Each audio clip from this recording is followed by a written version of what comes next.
Welcome to the Spin Axis Podcast. I'm Erik Barzeski. I'm Jayson Nickol. I'm Tyson Deskins. Jayson came up with the title for this episode, which is Swing Within Your Body. I don't know if we're having not extraterrestrial. Having some mushrooms. What's the word where you're out of body experiences? We're not talking about that, right? No, we're not talking about that. Extracorporeal? Is that what it is? Extracorporeal? I think That sounds might good. Be the word. I'm I like I'm that. not gonna Google it, so go. We're with not that. doing that though. We're swinging within our body. Yeah, What does that within mean? our body. Okay, this one's obviously a little bit near and dear to my heart for someone with a fair amount of injuries. Tyson, I know you struggle with your back as well. Yep. Swinging within what your body can handle. I teach probably more older golfers than you guys do. I mean, you guys got lots and lots of juniors. I think I only got maybe 10 juniors or so here. Not that I don't like kids. Got two of my own, but it's just my clientele. That was enough. That's enough for Jayson. He's like, That's it. these two. Yeah, got the snip. We're done. So as you age, or if you get injured, you're going to have some issues swinging, let's say, in quotations, a traditional golf swing. Now, what is a traditional golf swing? No, there really isn't one. But if we're looking to, can you make a 40, 45 degree hip turn? Can you make a 90, 100, 110 shoulder turn? And if you can't, right? Or you can't externally rotate your trail shoulder because you got torn labrum, messed up, clavicle or whatever it is, how come you can't swing a club, right? Yeah, I have a golfer that can't lift his arms more than about 30 degrees up off his chest. Like that's it. That's all he's got. He can't lift his arms above his shoulders or even close to his shoulders, for example. Yeah. So for a lot of golfers, and maybe you're listening to this and you're like, well, I don't really have any injuries. It doesn't mean that you don't have limitation, and there should be something that you should probably check. And always, as you age, you want to stay ahead of it because it's not going to get better as you get older, and you sort of lay it off to the side. So for me, the newest one that I've been really keying into is internal hip rotation. For a lot of golfers, a lot of us lack it For sure. big time. It's a pandemic of older golfers that sit too much. We're on our phones, or we're just sitting in general, and we stop being able to internally rotate into our hips, which you need a ton of in the golf swing. For people that stand up, early extend, can't post in your lead leg, it's coming from those trail and your lead hip, right? It's not just one leg. So again, how do we find ways for golfers to sort through that? So that's what basically we're going to dive into a little bit today. Tyson, if you got some back related stuff in there, feel free to fire in there. Yeah. I think one of the things when I sort of think about, swinging within your body, I think if I could sort of build a golfer from scratch, right? Sort of how would I want to help that golfer learn how to move, right? And I think so often I see we're making a pivot with our body in the backswing, right? Our body is turning, extending, it's doing a bunch of different things. We're also then swinging our arms around our body to some degree as we swing a golf club. And so when I look at a golfer, I see a lot of golfers who actually will swing their arms and the club around their body pretty well, but they make a really poor pivot with the body. Or I'll see a really good pivot with the body and then really poor arm structure as that player is swinging the club around them. And so I'm always like, well, if I could just build a golfer from scratch, I probably want to teach them how to make a proper pivot first. How can I get them to use their body properly? Because I think that'll then help me structure their arms in a pretty easy way. And, to your point, I fractured 3 lumbar vertebrae when I was young and have always had really low back issues, tight hips. But one of the things that I always say is like, I see very few golfers that can actually make a decent pivot and be close to our 90 and 40, 90, 45. They just don't know how, right? Or their arm structure as they're swinging the club around them ruins that pivot for them. And I also see a lot of times golfers are trying not to do that on purpose, right? They're trying to do as little with their body as they possibly can because they think they can control the outcome a little bit better. Yeah, a lot of golfers come in and say, oh, I have a limitation here, or I just can't turn anymore, or all kinds of things, or I just can't do this, I can't do that. Yeah. And then you show them how to do it, and suddenly they're amazed that they can turn 110 degrees. Yeah. Yep. And sometimes it's just a barrier of either a concept that they don't have right, or they just don't know how to do it because they're still trying to hit a golf ball, but they're trying to hit a golf ball the way they know how to. Yeah. And so they will subconsciously limit some things because, if I don't do this, then I have a chance of hitting the ball because I've limited some movement. Yeah.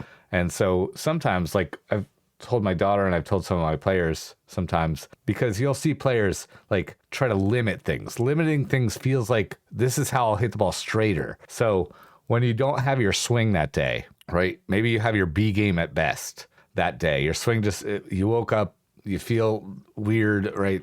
Whatever. For whatever reason, your swing feels off that day and you got to play a tournament round or a round that counts for something or whatever. You're better off kind of faking it till you make it and swinging confidently and trying to do the best B swing that you have that day than trying to like steer the ball around the golf course and trying to limit things. A lot of times when we allow our bodies to move the ways that they can and not artificially limit some things, we actually play and move better, right? Our bodies are kind of good at, not within necessarily golf as a whole, but they're kind of good at generating some speed and doing some movements that help us. Like, we generally know how to do something. That doesn't mean we all know how to throw a ball. I've seen some horrible people throwing balls. We've seen athletes from other sports throw out the first pitch at baseball games, and it's horrible. Yes. Like, it's god awful. So like, there's not a lot of natural movements, but within the context of a golf swing, we can often do some smaller movements better than we think we can, and shutting those off sometimes leads to bigger problems than actually embracing that. But there are also some people out there with actual limitations. For sure. People are sitting in their desks more. People are doing less things. I encourage people, for example, especially as we age. I saw it was in one of those Instagram posts that you kind of scroll past, but you maybe flip through a few pages of it first. And it said, one of the biggest things that you should watch out for as you age is when you stop doing certain things. Oh, I used to be able to do that. I don't do that anymore. Yeah. I used to be able to, even if it's just, I used to be able to reach up to this high shelf and get this thing down.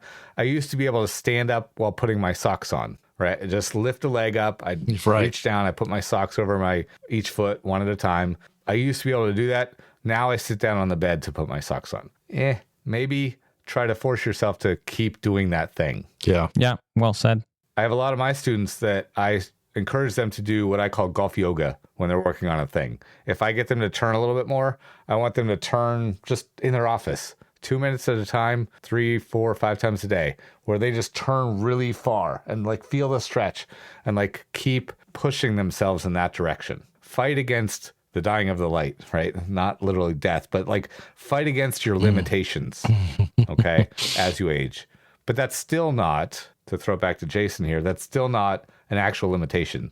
Jayson, you can't fight against a bullet that, fractured your leg and almost separated it from your body entirely. Or did it? No, it was still attached, it was still attached a little bit, yeah, but you were holding it by your chest. Yeah, it's broken in half, yeah. So you can't fight against that. All you can do is fight to recover from that. Correct. And what are some of the steps that people that have an actual limitation, what are some of the things that they can do? The first thing you want to do is find out what it is. It's almost like don't deny it. Knowledge is power. Yeah. So go find a good PT that's like, all right, what are you trying to do? How are you trying to move your body? Right. Go find that person and then get a plan and work on that. Just like anything. I mean, Erik was talking about with like your socks, but the big one for a lot of people, hopefully this doesn't shock you, is that they stop running. Yeah. Like if you think about it, it's like, when's the last time I sprinted? Like I sprint all the time because my kids are still young and I run after them and play football and stuff like that. But I saw a video of Dave Portnoy. I don't know if you guys know who that guy is, but he's sprinted and it was like, that looks like a mutant. You know what I mean? And it's like, well, when was the last time that he sprinted? He probably hadn't sprinted in 20 years. He's forgotten how to do it. Right. And so put it on your socks, go out, go for a run, go for a sprint. Now, obviously if you haven't done it in 20 years, don't, pull your hamstring or anything like that, but start slow, but get back into that because you need all that stuff. If you're going to golf until you're 80, you need to fight against father time. But going back into, do you have limitations? A lot of people, I knew I was injured, but I didn't know it was that bad. And it was like, oh yeah, you literally can't load into that hip. Oh, okay. You can't lift your arms. You know what I mean? And there's, obviously TPI, most people I'm sure have heard about that. I love it. It's fantastic. They've got like this movements that you go through. It's just going to generally go like, okay, if you can't do that, you might not be able to do this in a golf swing. It doesn't mean that you won't be able to do it. It just means you might struggle with it. Right? You might be able to go through it. I remember when the first time I did the TPI screening, my PT at the time man, I'm really interested to look at your golf swing because this is all reds. Like, you shouldn't be able to swing a club. And he's like, well, it's pretty darn good, but you've learned how to like get through the motions. But yeah, you're going to have some tendencies in there. And so you got to know. Yeah, you recruit some power, like your own golf swing. You recruit some power and some speed, and maybe you overbend your right elbow because you can't load into your right glute as well as someone that didn't have a bullet go through their leg or whatever, right? You make some other compensations. Yep. And that's fine. Hopefully your golf instructor that you're working with is not a moron, and they can accommodate some of the things that you need to do differently. To the issue of like a screen, like if you know that you have a limitation or you think you do and you get a screen, go get data, go get measured, right? Getting measured not only in the golf swing is good, but go see how much of a deep squat you can do. Almost all the TPI videos that you see on YouTube, they conduct a bunch of tests. They had the people throwing medicine balls and doing some different things, and they're generating horsepower ratings, in their system, and they're doing a whole test. Now, that's a whole day experience. I don't think any of us do a whole physical screen, like a very complete physical screen, before we start working with a person in a 45-minute or a 1-hour lesson. No. Because we'd go 2 hours overtime and we still wouldn't be to the lesson part. We'd be doing that. But when we're working with people, even if they haven't said anything, we move them to the place at a slow speed, and if they start to make noises like or anything like that, or they can't seem to get there, or you feel some resistance when you move them around, then you can say, okay, let's test this specific thing. Yeah. Let's see how much you can lift your shoulders. Let's see how much you can internally rotate. Can you stand there and twist your knee inward or outward or whatever? You can do different tests in the lesson. Yeah, that's exactly right. I mean, people send in their swings. I ask them right away, do you have any injuries, right? Some people are like, oh yeah, I injured this, and I already got it in my brain. But some people just send in their swings and go like, oh, I got no injuries. And then I watch their swing and I'm like, can you give me this motion without a golf club? And they're like, oh, sure, I can. And then they can't do that motion. I'm like, okay, well, that is your golf swing, just bent over, right? And they're like, oh, no wonder I can't do X, Y, Z. Okay, well, right now, your main goal, of course, we want the golf swing to be better when you play good golf, but like you want this to not be in your golf swing. Well, you have to sort that out first, right? And it can work in tandem. There's nothing wrong with that. Sure. But until that gets better, that is going to be in your golf swing. Like that's one guy that sort of brought this up. He had both shoulders were frozen when we first started working together, and then now it's just his trail arm. And so he literally holds onto the club with just his index and his thumb. No other hand, nothing else holding the club, because if he did, he'd steepen the crap out of the club. And so I had to teach him how to just hold onto the club with 2 fingers. It's playing his best golf of his life right now. And it's like, yeah, as his shoulder comes back, we'll be able to grab onto the club in quotations normally. But until then, he's still playing great golf. You just have to go, okay, because of this limitation, this is what's going to happen in your golf swing. We have to add these elements into there so you can play better golf. And it goes throughout the whole body. There's ways of making anyone's swing work. You just have to go, all right, this is your limitation. Because of that, this might happen. You just have to know this might be in there. Don't fret. Don't lose sleep over that. And then do these exercises to like get you onto the other side. Yeah. And listen, I say it all the time to people. I mean, I don't care how clean a golf swing is, how good a golf swing is. Like every golf swing is a series of compensations, right? I mean, some might be less than others, but we're moving so many different body parts. The brain figures out a series of compensations to return the club where that player wants it to hit the type of golf shot they want. And so, simply having a restriction somewhere in their body is not, it's definitely not a reason that you can't play good golf, better golf than what you're currently doing. You need to know somebody who understands it. And I think the cool thing about, like the TPI app, right? When you put that information in for a player, that app now it's all AI. It spits out a 15-minute, 30-minute, 90-minute program for the player that they now can see the video. They can watch, the exercises, and, now it's a real plan for somebody to not only get better in their golf swing, but also, hey, maybe I can free up that frozen shoulder, or maybe I can gain 10 more degrees of hip turn, right, through some of these exercises. Yeah, and I think it's important that very few things that we do in the golf swing are to the end of a range of motion. For sure. A lot of what we're asking for in a golf swing is not, can you do this the most? For sure. Yeah, right? Exactly. So a lot of times, like if you can't plantar flex your ankle, right? A long time ago, I saw an early TPI video where they were like, oh, if you can't plantar flex your ankle, you're going to early extend. I was like, really? Like, sure. 2% more likely? Right. 20% more likely? Like, what's the real number there? Right. I don't know. Like, we're not trying to plantar flex our ankle to the maximum range of motion that, you know, an average human can be doing or a superhuman can do. Okay, we probably don't need to do that. We don't need to bend our right elbow as a righty to the maximum range of motion. We don't need to lift our arms to the maximum range of motion. If we actually, you know, we do want to turn almost our chest as far as we can, or so long as we don't lose sight of the ball, we're good with turning back pretty far, so long though as we don't let our hips go. So like, you know, our pelvis turn back too much, right? Because then we can't get back and be open enough for whatever our swing is at impact. But there are very few things in the golf swing, I think, that are at the end of the range of motion. So just because you can't do something maximally, like external rotation of the trail shoulder. Oh, man. Okay. Yeah. There are some people that can externally rotate, I think, you know, 20 degrees or something like that. I can go 10, 15. There are some people that can't go past 0. Like their arm doesn't go back there. For sure. They can make a pretty normal looking golf swing. Mm-hmm. Okay. They can't do some of the slightly more exotic golf swings out there, but they can make a pretty normal looking golf swing because we don't need 20 degrees of range of motion to make a pretty stock golf swing from external rotation of the trail shoulder. Just because you have a limitation doesn't mean it necessarily even applies. But if it does, if you have a limitation, A, your golf instructor can work with you. B, you can probably work on that limitation with a PT, with your golf instructor by doing some simple exercises. You have to be disciplined enough to do them. You have to actually put in the work and the time, just the same as with anything in golf. Yeah, it's the work in between the lessons. Yep.